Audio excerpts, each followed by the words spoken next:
Good morning, dear children. In the previous class, we were marking the major water bodies of Australia. And we had already marked the major oceans, that is your Indian Ocean, South Pacific Ocean, and the Southern Ocean along your Australia. And we had marked the major seas also with the lakes and the rivers. We also marked two very important water bodies, that is your Spencer Gulf and your Encounter Bay. But we are still left with two major water bodies which we will mark today. So I would request everybody to pick up their blue pens so that we can mark the Bass Strait and the Great Australian Bight. Very neatly, you write Bass Strait in between Australia and Tasmania. Now here, the state out here is Victoria. So Bass Strait is a channel separating the state of Victoria in Australia from the island of Tasmania in the south. And its maximum width is approximately 150 miles only. So we are just going to shade this particular area. Now, just to revise, what is a strait? A strait is a narrow stretch of water that joins two large water bodies. So now if everybody is there paying attention to this video, you can quickly go on to the GCR wall and write which are the two major water bodies or the large water bodies this narrow stretch of water is joining, so that I know all of you are actually listening to the video and you also understand the meaning of the term strait. Be very careful in shading the Bass Strait because as I said the maximum width is 150 miles. And this strait, while you are shading, I'll tell you about the history. It was named in 1798 by the English navigator Matthew Flinders, and it was to pay the tribute to the explorer who actually explored the Bass Strait, that is George Bass. So it was named after him only.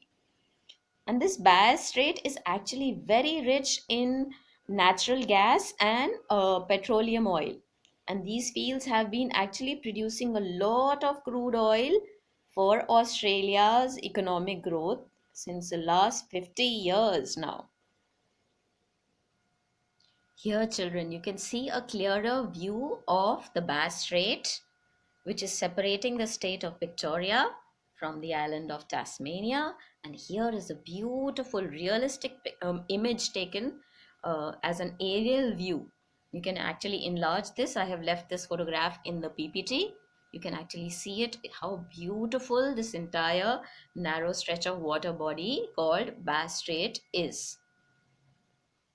I hope everybody must have shaded the Bass Strait by now. So moving ahead, we'll be marking the Great Australian Bight. Now, here children, now clearly mark the Great Australian Bight. Now it's a big name. So as you can see, I've taken a curvature and written all along it.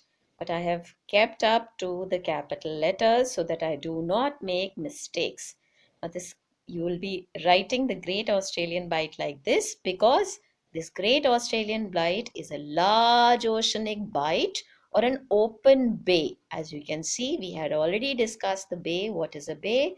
I would request any one of you to quickly write in the GCR what is the bay, because in the previous class we discussed this at length. So here when I say that Great Australian Bight is a large oceanic bight or an open bay, where is it located? It is off the central. Now this is your central portion and this is also your western portion of the southern coastline. This is your southern coastline, this is the western area and this is your southern area. So it is all along of the central and western portion of the southern coastline of main Australia. So here you are neatly going to write and then shade it. Here children, you'll be shading the Great Australian Bight like this. And while you're shading it, I can tell you about the characteristic features, that it has huge cliffs up to 60 meters or 200 feet high. And it has lots of surfing beaches and rock platforms. And from the rock platforms, the basic activity which the people do out there is to watch whales. Whales are actually coming from the Antarctica portion, specifically in the summers. They come up to this entire Great Australian Bight area to breed. And I'll just show you a picture also. Now, children, this is your Great Australian Bight. As you can see, it has huge cliffs and beautiful crystal clear water. Along with it, you have a few beaches also. And along these cliffs, you can just stand at the platforms and watch the whales come. While you are all shading at it, I can tell you about the economic responsibility this bite has been giving to Australia, actually helping it economically. It has actually been exploited by a lot of fishing, whaling, and the shellfish industries. They have really got a lot of income from this particular water body. And the southern blue fin tuna, which is a major favorite target of fishing, which is available in this particular Great Australian Bight. This area is also exploited for gas, and that is the natural gas and the oil, which has actually been extracted from this area since the 1960s. Now, with the marking of the Great Australian Bight, our map of the major water bodies of Australia is complete.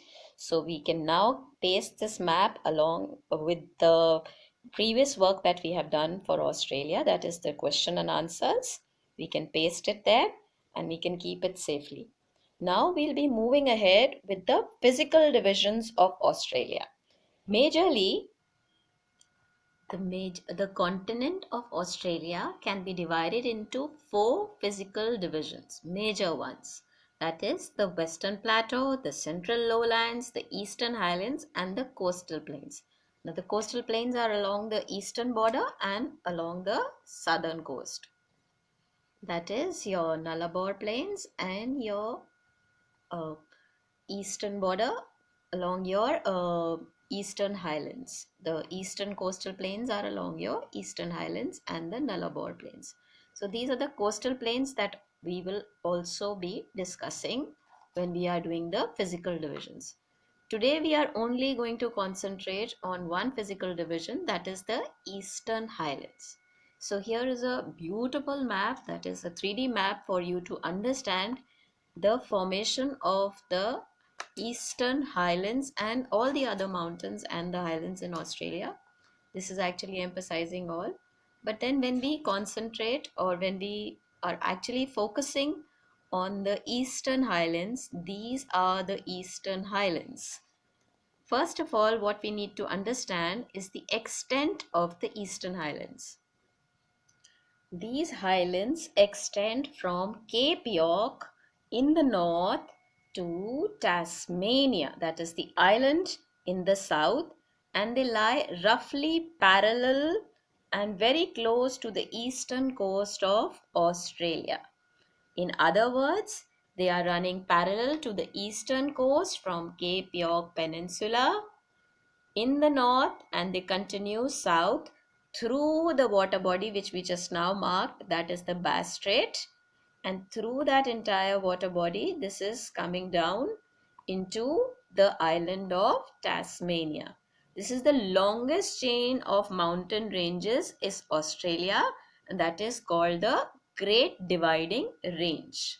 And some of the smaller ranges in Australia are known as Australian Alps, the Blue Mountains, the Grampian Mountains, and the New England Plateau.